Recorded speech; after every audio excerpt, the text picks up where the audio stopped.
আসসালামু আলাইকুম, welcome my channel.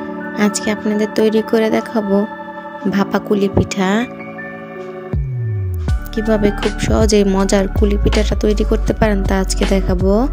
চলুন তাহলে দেখে নেওয়া যাক। এজন্য এখানে আমি একটি কড়াই বসিয়ে দিয়েছি।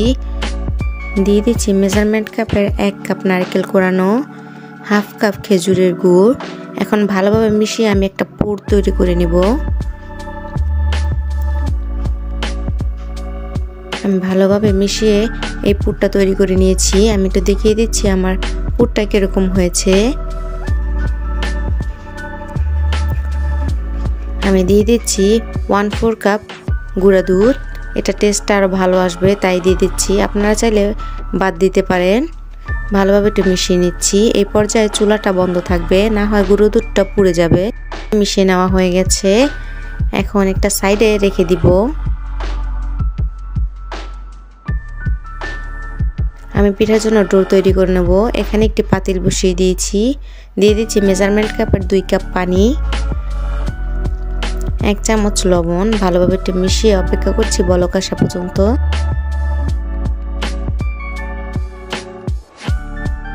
বলক চলে এসেছে। দিয়ে দিচ্ছি মেজারমেন্ট কাপের 2 কাপ আতপ চালের গুঁড়ি।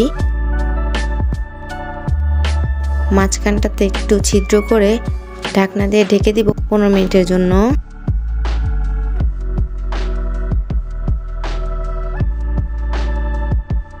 15 মিনিট পর ফিরছি। ঢাকনাটা উঠিয়ে ভালোভাবে মিশিয়ে নিতে হবে। মনে রাখবেন, যত ভালোভাবে এই চালের গুঁড়িটা সিদ্ধ হবে আপনার পিঠাটা ততটাই স্মুথ হবে, ফেটে যাওয়ার সম্ভাবনা থাকবে না। আমি ভালোভাবে মিশিয়ে নিচ্ছি।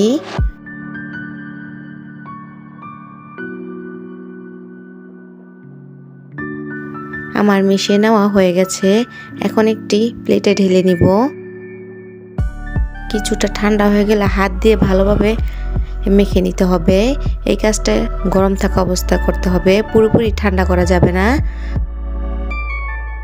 আমার ডোটা তৈরি করা হয়ে গেছে। এখন একটি পাতলা সুতি কাপড় দিয়ে ঢেকে দিচ্ছি যেন উপর দিকটা শুকিয়ে না যায়। আমি যে ডোটা তৈরি করেছি সেই ডোটা থেকে কিছুটা পরিমাণ ডো নিয়ে নিচ্ছি।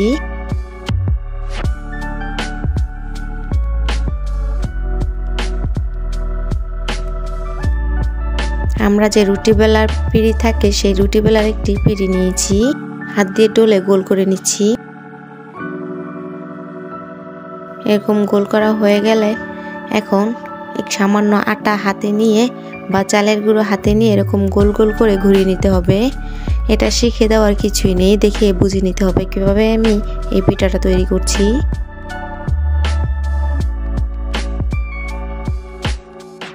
আজকে আমি ট্রেডিশনালভাবে পিঠাটা তৈরি করছি। যখন এরকম বাটি শেপ হয়ে আসবে তখন দিয়ে দিচ্ছি আগে থেকে বানিয়ে রাখা পুরটা। মাঝখানে দিয়ে এখন মুখটা ভালো করে বন্ধ করে দিচ্ছি। ভালোভাবে বন্ধ করতে হবে, নাহলে পুরটা বেরিয়ে আসবে।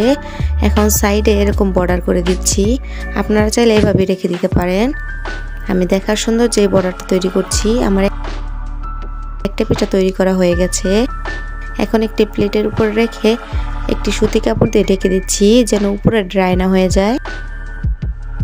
আমি আপনাদের আরেকটি পিঠা তৈরি করে দেখাচ্ছি। গোল করে নেওয়া হয়ে গেছে। এখন হাত দিয়ে ভালোভাবে একটি বাটি শেপ দিয়ে দিচ্ছি। আপনারা এই পিঠাটা চাইলে পিঠার যে ছাঁচ পাওয়া যায় সেগুলো দিয়ে বানাতে পারেন।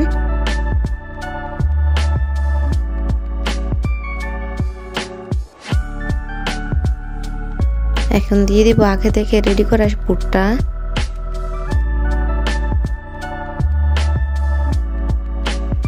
মুখটা বন্ধ করে দিচ্ছি।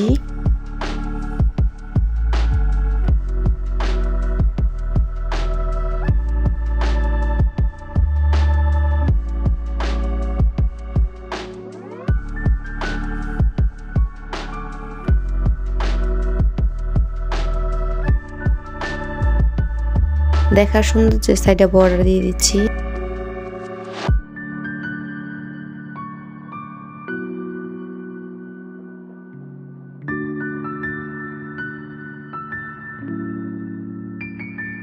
আমার পিঠাটা তৈরি করা হয়ে গেছে। এভাবে আমি সবগুলো পিঠা তৈরি করে নিব।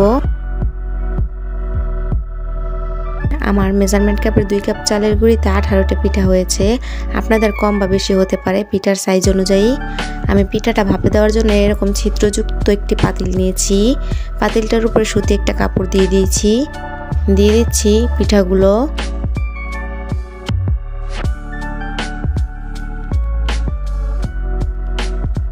সুতি কাপড় দিয়ে ঢেকে দিচ্ছি। ঢাকনা দিয়ে ঢেকে দিচ্ছি। অপেক্ষা করব 15 মিনিট। 15 মিনিট পর ফিরছি।